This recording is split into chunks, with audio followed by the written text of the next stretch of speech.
Bonjour à tous, je suis pasteur Isabelle Moulin de l'église EK21 à Nice et je suis vraiment enchantée de passer ce temps ensemble. Acte 11 nous dit que c'est à Antioche que pour la première fois le monde a appelé les disciples de Jésus les chrétiens. Et certes, le monde nous appelle chrétiens, mais quand on regarde les Écritures, on voit que Jésus ne nous a jamais demandé de faire des chrétiens. Non, il nous a dit en Matthieu 28, 19, « Allez, faites de toutes les nations des disciples, baptisez-les au nom du Père, du Fils et du Saint-Esprit. » Malheureusement, quand on regarde aujourd'hui dans l'Église, la majorité, pour une bonne partie des chrétiens, c'est devenu la norme. C'est-à-dire qu'on est heureux que lorsque quelqu'un devient chrétien et on oublie d'en faire un disciple. C'est-à-dire la conversion n'inclut plus le fait de faire un disciple. Et pourtant, Jésus, c'est ce qu'il nous a demandé. Un autre mot qui, à mon avis, a pris la valeur et la définition du monde dans l'Église, c'est le mot « prier ». Et pour savoir exactement ce que le monde pense de la prière, il faut regarder le dictionnaire, tout simplement. Regardons ce que nous dit le dictionnaire. Le dictionnaire nous définit la prière comme un acte rituel pour s'adresser à une divinité ou à ses intercesseurs, un ensemble de formules, en général codifiées pour s'adresser à Dieu. Et cette définition donnée par le monde nous dit que quoi? Nous dit que prier, c'est un acte rituel. Sa définition nous dit que prier, c'est faire une œuvre. Un acte, c'est une œuvre. Deuxième chose, c'est un ensemble de formules. Cette définition me dit donc que c'est un exercice intellectuel. Ce n'est pas forcément spirituel. Ça peut n'être que intellectuel. Et troisième élément de cette définition, c'est que c'est un moment pendant lequel on s'adresse à. Ça veut dire que ça n'a aucune notion d'échange. Malheureusement, quand j'entends les uns et les autres parler de la prière et que j'entends des gens prier, parfois j'ai l'impression que cette définition du monde est vraiment rentrée dans l'Église. En effet, pour prier de nos jours, certains chrétiens croient que pour approcher Dieu, parce que prier c'est approcher Dieu, eh bien ils n'ont qu'à mettre une bougie ou peut-être une fleur. D'autres croient qu'il faut simplement réciter des formules, tellement une pratique de nos jours que certains ont même des billes pour s'assurer de ne pas se perdre dans l'énumération de toutes ces prières, de ces formules.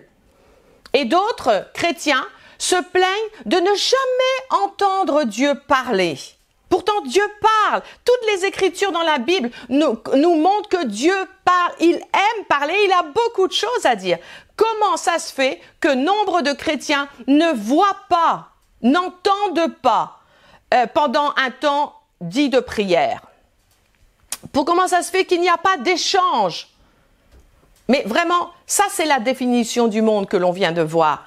Mais qu'est-ce que nous disent les Écritures? Mes amis, si on veut avoir une définition de ce qui concerne Dieu, il faut la regarder d'après les Écritures, dans les Écritures. Qu'est-ce que prier? Qu'est-ce que c'est s'approcher de Dieu?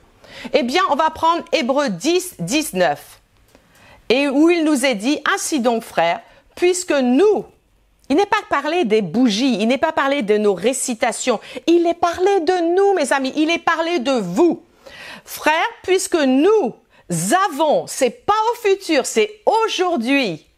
Ce n'est pas quand je serai arrivé au ciel, c'est aujourd'hui. Moi, j'ai, au moyen du sang de Jésus, écoutez bien, ah c'est énorme, une libre entrée.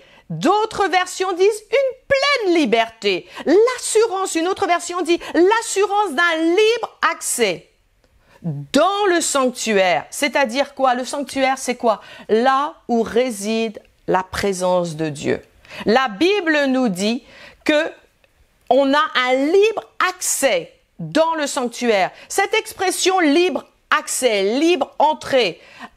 Évoque quoi? Eh bien, libre me dit que quoi? Que pour aller dans ce sanctuaire, ce moment où je m'approche de Dieu, où je vais dans ta toute présence, doit être, si je prie si j'approche Dieu, si je prie selon les définitions de la Bible, ce doit être un moment de liberté et d'assurance.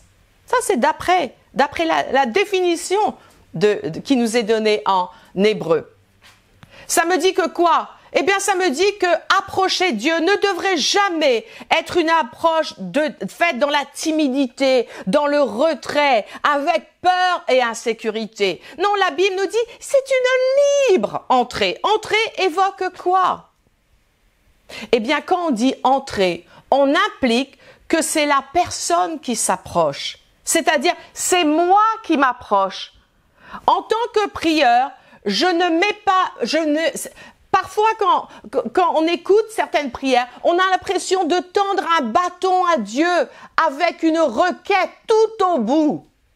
Mes amis, il est parlé que j'ai une libre entrée. Ça veut dire que j'ai la liberté de m'approcher. Moi, oui, vous. C'est vous qui devez vous approcher de Dieu. Sous la nouvelle alliance, il n'existe pas de distance entre le prieur et sa requête. À vrai dire, le prieur de la nouvelle alliance ne présente pas une requête. Non, il se présente lui-même à Dieu et de cet endroit, dans sa présence, il articule à Dieu ce dont il a besoin. À vrai dire, sous la nouvelle alliance, je vais le dire un petit peu comme ça, le prieur est sa prière. C'est-à-dire que c'est sous la nouvelle alliance, quand je prie, mes amis, c'est tout moi qui prie. Je ne présente pas une requête et je suis derrière ma requête. Non, c'est tout moi qui viens dans la présence de Dieu et c'est tout moi tel que je suis qui parle à Dieu. Mes mots, et moi ne formons qu'un seul dans la présence de Dieu. Si on prie tel que le monde nous dit de prier, c'est-à-dire en restant sur le pas de la porte de sa présence, en n'entrant pas nous-mêmes dans cette toute présence, mes amis, on ne pourra jamais prier tel que Dieu souhaite, tel que Dieu a besoin, tel que j'ai besoin, parce qu'à chaque fois que je vais dans sa présence, mes amis, je suis changée. Et Dieu a besoin que nous articulions des prières dans sa présence et j'ai besoin de me trouver dans sa présence pour être moi-même changée. Non, la Bible nous dit, et elle est très claire, on l'a vu ensemble, que nous sommes appelés à nous présenter nous-mêmes dans ta toute présence, en toute liberté et assurance pour parler à Dieu, pour échanger avec lui. La prière, selon la définition de la Bible, n'est pas quelque chose que je fais, mais c'est quelque chose, j'ai envie de dire, que je suis, que je vis. Et c'est ça, c'est cette bonne nouvelle. Mes amis, la Bible est tellement pleine de bonnes nouvelles. Et il faut qu'on retourne aux Écritures pour s'assurer, eh bien, de fonctionner en tant qu'esprit racheté, purifié par le sang de l'agneau et que nous puissions fonctionner dans sa présence, non pas comme le monde nous dit de faire, non pas comme la religion nous dit de faire, mais tel que la parole nous dit de faire, c'est-à-dire tel qu'est le désir de notre Père. Et je vous invite, où que vous soyez, allez-y. Même si votre tête vous challenge, tenez-vous sur la parole et allez dans sa présence, dites, Père, j'ai droit à cet endroit. J'ai droit. Tu m'as donné une libre entrée et je vais en profiter. Voilà, c'était ça la bonne nouvelle et je vous souhaite une excellente journée. À très bientôt.